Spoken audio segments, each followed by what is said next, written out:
people of the internet. Welcome back to another video. It is I, Don Thomas, back in here with another one. As always, folks, the likes, the comments, the subscribes are all greatly appreciated. Thank you so much for the support on this channel. Without further ado, let's go ahead and dive into today's topic, folks. I got a video pulled up here. It comes from CNBC News, in which they entitled the video, "Why Even High Earners Are Living Paycheck to Paycheck." Folks, these are the things that I like to speak on from time to time. Of course, on this platform, we speak about philosophy, self-improvement, and the culture. I like to speak on things that hopefully offer you some take-home value, and maybe at the very least, let you know that you are not alone in your debacles of life, right?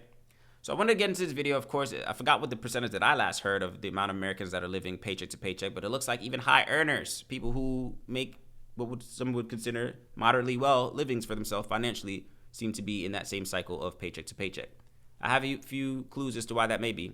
Inflation is at the top. Let's watch this video, get some insight. I'll share my thoughts. I encourage you guys to share your thoughts down in the comment section below. Let's get into it. For many Americans, work can feel like a hamster wheel. No matter how hard they run, it never feels like enough. Americans, on average, say they would need $520,000 a year to feel rich. And the more people earn, the more they say they need to feel comfortable. Americans making under $50,000 felt they needed $157,000 a year to feel comfortable. Those making $100,000 or more said they would need $246,000. When I was in middle school, a song came out called Mo Money, Mo Problems. And I think that that's true. Your problems scale. You still are dealing with a finite number every month. Your worries, your anxiety, your budget scales to that. You still are dealing with a ceiling. About 14% of all U.S. households make $200,000 or more every year. But many of them, dubbed Henrys or high earners not rich yet, still high earners not rich yet. 62% of people with salaries over $300,000 a year struggle with credit card debt. Earning doesn't actually make you feel rich, spending it does. If most people spent 99% of their paycheck, they'd feel quite rich. And it's the paradox here, when we're in accumulation mode, it's very difficult to feel rich. It can be pretty easy for someone to feel like I'm making really good money, but I don't have a lot of discretionary income. Earning more and feeling like you're still on a hamster wheel is what a lot of Henrys experience. And that's because they're not living within their means. They may have been living above their means when they weren't nearly making as much money, and now they're just continuing to add more and more and more. I earn $300,000 and I live in New York City. I definitely don't feel rich. I feel very lucky, I feel privileged, but I do not feel rich. I could not stop working right now. I have more money anxiety almost now than I ever did in my 20s. I am on a hamster wheel and there's no question about it. Wow. Let's pause it right there, folks. Great intro to this video. Of course, this comes from CNBC. The video, again, is entitled, "Why Even High Earners Are Living Paycheck to Paycheck." Folks, it's hard out here for everybody.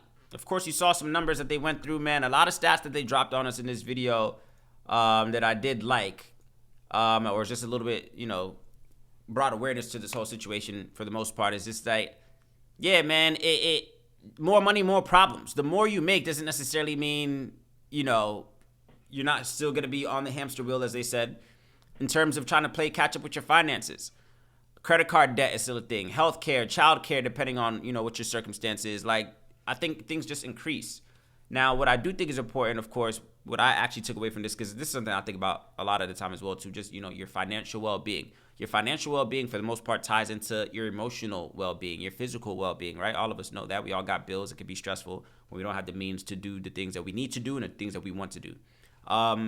But also hearing this as well, too, kind of just, and I think one of the ladies mentioned that in the video as well, too, was just talking about just living within your means, right? Just because you earn more doesn't mean necessarily you need to be out there spending more. Right? A lot of the financial dudes that I see, on social media, whatever the cases, or just anybody who's fairly knowledgeable in finance, will tell you exactly that, man. Like, when you get that first check, you might be tempted to, go all out and catch up on the things that you weren't able to do before. But an advantage I think somebody could actually benefit from is to hold out a little bit. Live the same way you were living, even if your salary increases, X amount or whatever the case is. Like, still live within your means, right? But I get it. It's hard out here, man. It's hard out here. People have different views on finances. Even me, myself, I don't think that I have traditional views when it comes to finances. Just me personally, right? I think everybody's able to take on a financial, pathway, for lack of a better word, that makes the most sense to them and their lifestyle. Again, me as a single man, no wife, no kids, might look at finances a little bit differently as the person who is married with 2-3 kids, whatever the case is, has a wife, has children, whatever the case, a household, things of that nature. So again, I think when it comes to money, it is going to be case by case. But ultimately, I think what we could all take away from this video is the fact that we should all live within our means, you know, and that doesn't mean you can't have fun and spend on things that you know, want to treat yourself to. You work hard, right? I believe in work hard, play hard myself personally. Work hard, play hard. Do the things that you know essentially will allow you to, you know, have some joy, have some fulfillment. But of course, also knowing that the bills ain't gonna stop, right? Let me see this real quick. I saw some very interesting numbers. Of course, this one lady, of course, was saying that she makes $300,000 a year living in New York City, and she's 100% in the hamster wheel. $300,000 in New York City is straight, is decent. It's decent. Again, depending on your lifestyle, depending on your responsibilities, depending on what are the cases. This lady says she makes $300,000 a year, and she's grateful, but she damn sure can't stop working. She's on the hamster wheel 110%. Because again, there's a level of maintenance now. Yeah, you increase your, you know, maybe where you lay your head at, whatever the case is, where you eat, where you vacation, things like that are gonna change. Yeah. But if you want those things to continue, of course, then that means you're on the hamster wheel. You got to maintain the means in which you used to make those funds. You got to maintain that. And then that's where work-life balance comes into play and stress comes into play, because now, as we all say as well too, maybe that was all part of the capitalist agenda, right?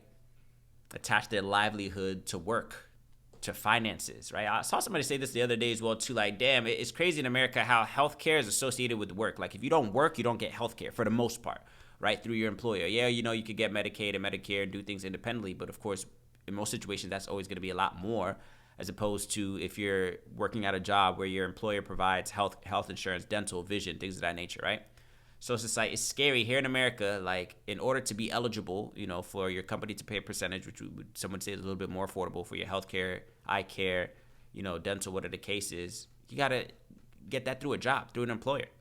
So some people might be on the hamster wheel of just maintaining their health insurance. Man, I got to keep this job because I need the health insurance. I can't afford to pay health insurance without it. See what I'm saying? So it's just like, America's an interesting capitalism, whatever you want to call it, bro. Like, America got us by the ball sack. In the palm of our hands, worker bees, worker ants is honestly what I feel like. You got to work to live. And those of you that don't want to play the game, you look for other means. It's like they're going to get you one way or another through taxes, through something, bro. But you will work. That's what America has made it seem in this world. Like, you will work one way or another, man. So again, like, going back to this video, I took away living within your means. So if you don't want to necessarily be running too vigorously on the hamster wheel, right, where you feel like, man, if I lose this job, it's over with, then you got to set some things up. You got to position yourself in a way where, like, nah, I might be good. I might not have to go so hard at this job if, you know, I wasn't working as hard or making this amount of money. I wanted to look at this screen as well. This is one of the numbers that I thought was interesting as well too. So of course, off a poll that they took, it looks like this came from Bankrate poll. Shout out to Bankrate. Where they asked people, of course, the people that were all people that were earning under $50,000 said they will feel good if they added maybe another 107,000, right? So of course, anybody making 50,000 or up, 50,000 or less, they feel like, nah, I'll be straight if I could just touch 157 a year, right? And then if you got the people that are earning over 100,000, so anybody out there that's earning over 100,000, they said, man, I really need 246,000 to feel comfortable out here, right? So of course you got to take those numbers with a grain of salt. I'm sure that's a batch of people with different living circumstances. I mentioned as well too: single, married, kids, no kids, renting, owning, you know, what are the cases. So there's a lot of elements. I think everybody has a number, right? I think everybody has a number in their head. If they were to break it down to just the mere basics, like, man, what's the amount that I would need to make every year to be good? I think that number is going to look different for a lot of different people, which is fair, right? But in order to not end up as a hamster on this wheel, and I'm talking to myself as well too, because as they say, right, more money, more problems. If we want to elevate and get to the heights, then you got to know that, yeah, you would maybe assume that your tax bracket isn't always going to be the same if you're somebody who's working towards something. So remember that. People that are looking for greener pastures financially within their career or entrepreneurial endeavors, whatever the case is, you have to work for it. Be okay with being on that hamster wheel, but position yourself in a way where you're not about to pass out on a hamster wheel, and you got a steady momentum on a hamster wheel until you set up some other systems in place where you're not even on the hamster wheel anymore, and things are still working for you. That's the ultimate goal. I think that's the ultimate goal. Like, find a way to get off the hamster wheel, but the bread is still coming in. Figure out what that is for yourself, right? those are my thoughts. Of course, I encourage you to share yours down in the comment section below. As always, folks, the likes, the comments, the subscribes are all greatly appreciated. I will catch you guys on the next one.